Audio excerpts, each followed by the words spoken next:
अरे बाप रे बाप। अरे मुटका, ये कौन लड़की है? ये दादी का कोई रिश्तेदार है साले। अरे बाप रे, नानी बहुत भारी है ये, यहीं पे रखो, मुझसे नहीं जाएगा। चल शेर, हम मदद करते हैं इसकी। हाँ चंगू चल, मजे भी लेंगे। चल साले फिर जल्दी। अरे बाप रे, कितना पसीना हो रहा है।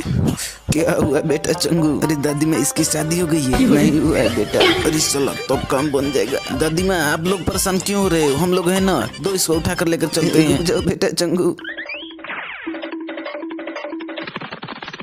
लो दादी माँ, आ गया आपका घर। थैंक यू चंगू बेटा।